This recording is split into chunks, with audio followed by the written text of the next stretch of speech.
दोस्तों, नवनीत जेएमएच की खबरों को लाइक करें। इसके बाद पहली बार आए चैनल पर सब्सक्राइब करें, साथ ही बेल के आइकन को दबाकर ऑल कर लें ताकि हमारी खबरें पहुंचे सबसे पहले। नमस्कार बहनों, नवनीत जेएमएच चैनल में आप सभी लोगों का स्वागत है। उत्तर प्रदेश के सिद्धार्थनगर से पहली खबर आ रही है। यहाँ पर आंगनबाड़ी भवन खस्ता हाल है। कुछ के तो ताले निर्माण के 2 साल बाद भी नहीं खुले, जबकि कुछ भवनों को मैं पसंद मधुशाला के रूप में प्रयोग किया जा रहा है, जबकि एक केंद्र झाड़ियों में घिरा हुआ है।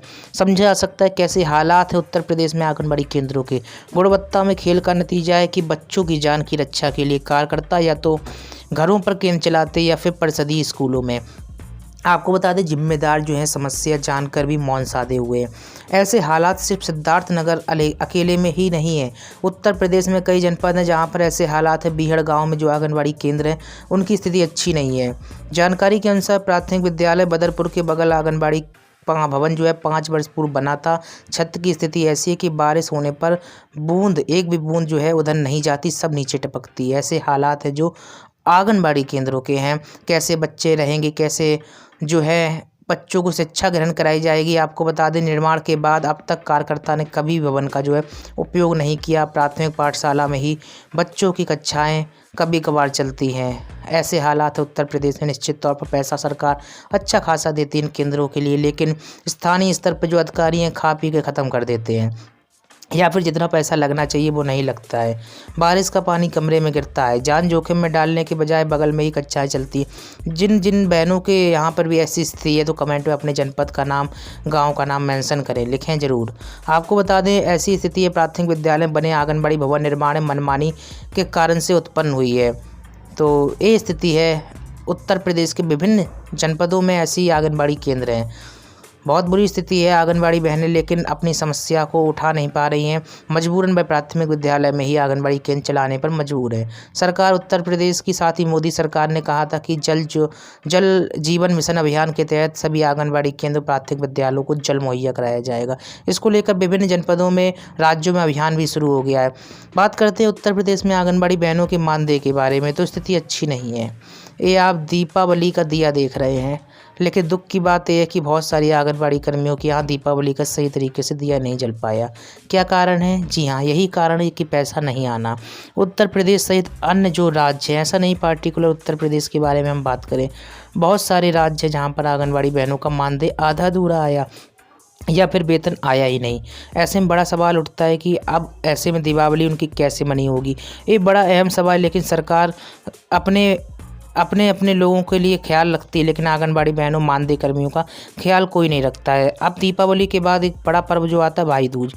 भाई सभी बनते हैं। मध्य प्रदेश में अगर बात किया जाए तो शिवराज सिंह चौहान अपने आप को मामा कहलवाते हैं। उत्तर प्रदेश के सीएम जो है भाई बनते हैं, लेकिन सवाल ये है कि उत्तर प्रदेश में भी बहनों का मानदेय नहीं आया, अच्छी स्थिति नहीं है। इसके बावजूद भी उत्तर प्रदेश की सरकार ने कोई भी कार्रवाई अमल में नहीं लाई अधिकारियों के ऊपर। ऐसे में आंगनबाड़ी बहनें कई आरोप लगा रही हैं। आपको बता दें, उत्तर प्रदेश के विभिन्न जनपदों में 1 माह का ही मानदेय आया। बहुत सारे जनपद जहां पर सिर्फ 1000 2 बार आए। आप लोग कमेंट बताइएगा अगर आपके यहाँ ऐसी स्थिति है, और जिनकी यहाँ ऐसी स्थिति रही है वाकई में उनकी दिवाली जो काफ़ी फीकी गई है। उसका प्रमुख रीज़न है क्योंकि दीपावली बड़ा त्यौहार होता है, इसके बावजूद अगर वेतन ना आए तो बहनों की दीपावली फीकी जाना स्वाभाविक तौर पर बनती है। और आपको बता दें, उत्तर प्रदेश में 1-2 जनपद में ऐसा नहीं, कई जनपदों में ऐसा है।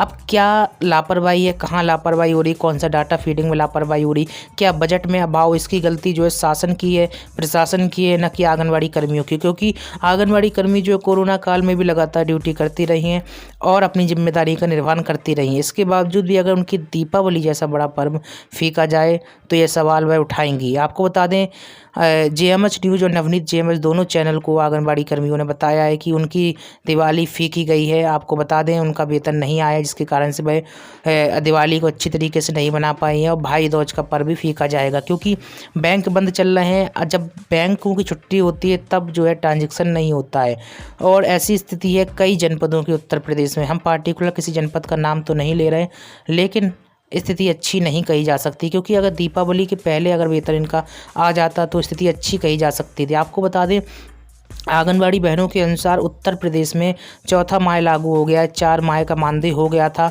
उन्हें आशा थी कि योगी सरकार जो है कम से कम 3 माह का मानदेय तो भेज देगी और चौथा माह चल रहा है, इसका अगले महीने मानदेय आ जाएगा, लेकिन 3 माह का मानदेय नहीं आया। आपको बता दें इस बारे में संगठन ने विभिन्न जो आंगनबाड़ी बहनों के चल रहे हैं उन्होंने भी लगातार अवगत कराया, इसके बावजूद भी नतीजा सिफर रहा और आंगनबाड़ी बहनों का वेतन भुगतान में अनियमितता देखी गई।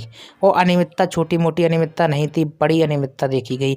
आप समझ सकते हैं, कभी 1000 भेजा गया, कभी 4500 भेजा गया, फिर 1000 आया, फिर 4500 आया, कहीं पर 4500 आया ही नहीं, कहीं पर 1000 नहीं आया। किस तरीके से ये भुगतान हुआ इसके बारे में आंगनबाड़ी कर्मी खुद ही नहीं समझ पा रहे हैं। उनका आरोप है कि जब PFMS प्रणाली के तहत आंगनबाड़ी बहनों का भुगतान होता है तो वेतन में इतनी बड़ी अनियमितता क्यों आती है, बल्कि उनका आधार कार्ड, उनकी जन्मतिथि सभी कुछ जो है प्रमाणित है, सब कुछ जमा है, इसके बावजूद भी उनकी दिवाली फीकी क्यों गई। उत्तर प्रदेश की योगी सरकार, देखिए तस्वीर आप देख रहे हैं, पूजन अर्चन कर रही है, लेकिन बहनों का कहना है कि उनकी दिवाली जो है अच्छी नहीं गई है, जिससे वह उत्तर प्रदेश की योगी सरकार से काफ़ी नाराज़ हैं और अनुरोध कर रहे हैं कि जो बकाया वेतन पड़ा है शीघ्र उसका भुगतान कर दिया जाए। साथ ही उत्तर प्रदेश में एक आंगनबाड़ी कर्मियों के लिए नियत तिथि निर्धारित की जाए, उस नियत तिथि को चाहे महीने में कोई भी तारीख निर्धारित कर दी जाए, उस नियत तिथि को उत्तर प्रदेश में आंगनबाड़ी बहनों का वेतन आ जाए। आपको बता दें उत्तर प्रदेश सहित अन्य राज्यों की बहनें भी यही गुहार लगा रही हैं। आपको बता दें पंजाब में आंगनबाड़ी बहनें सिर्फ अभी प्रदर्शन कर रही हैं और एकजुट होकर प्रदर्शन कर रही हैं। आपको बता दिवाली की वजह से प्रदर्शन खत्म हो गया, बंद हो गया, लेकिन अभी प्रदर्शन फिर से शुरू होगा। आपको बता दें आगामी दिनों में एक बड़ी हड़ताल का भी ऐलान है और इसमें सभी बहनें सम्मिलित होंगी। ऐसा नहीं है कि पंजाब अकेली बहनें सम्मिलित होंगी, वो भी खबर हमने आपको दिखाई, उत्तर प्रदेश की बहनें सम्मिलित होंगी। सभी बहनें एकजुट होकर जो है प्रदेश की सरकार को जगाने का काम करेंगी। आपको बता दें बिहार अगर चलते तो बिहार में नीतीश सरकार ने जो है आंगनबाड़ी बहनों का मानदेय खाना पूर्ति करके बढ़ा दिया, क्योंकि इतना ज़्यादा प्रदर्शन हो रहा था उस समय और प्रदर्शन होते देख नीतीश सरकार ने सोचा चुनाव का समय है, ऐसे में 200-400 रुपये बढ़ा दिए जाए, तो 400 रुपये वहाँ पर बढ़ा दिए गए, जो वो भी 2021 से लागू होने की बात कही गई। तो ये भी कहीं ना कहीं दुख का विषय है, क्योंकि आंगनबाड़ी कर्मियों वहाँ पर भी आक्रोश है। अब पुनः सत्ता में सरकार आ गई है, अब ऐसे में देखते हैं क्या होता है या फिर नहीं, क्योंकि 4 साल व्यतीत 4.5 साल व्यतीत हो जाने के बाद ही आंगनबाड़ी कर्मियों को मौका मिलता है या अन्य जो है राज्य कर्मचारी, कोई भी कर्मचारी उनको मौका मिलता है सरकार को घेरने का, क्योंकि उस समय आशा रहती है कि सरकार जो है उनकी मांगों को सुनेगी, जायज़ मांगों को पूरा करे, क्योंकि सरकार को भी लालच होता है कि जनता से वोट मिल रहा है और इस कारण से जनता की आवाज़ वह सरकार सुन सकती है। क्योंकि इस जो हाल के दिन होते चुनाव के समय 6 महीने उस समय जनता को नाराज़ सरकार नहीं करना चाहती है और इसी कारण से उस समय जो है सभी जो कर्मी होते हैं उनकी सुनवाई होती है, ज़्यादातर ये देखा गया है। लेकिन कहीं ना कहीं आंगनबाड़ी बहनें नाराज़ हैं उत्तर प्रदेश की सरकार से वेतन ना आने की वजह से।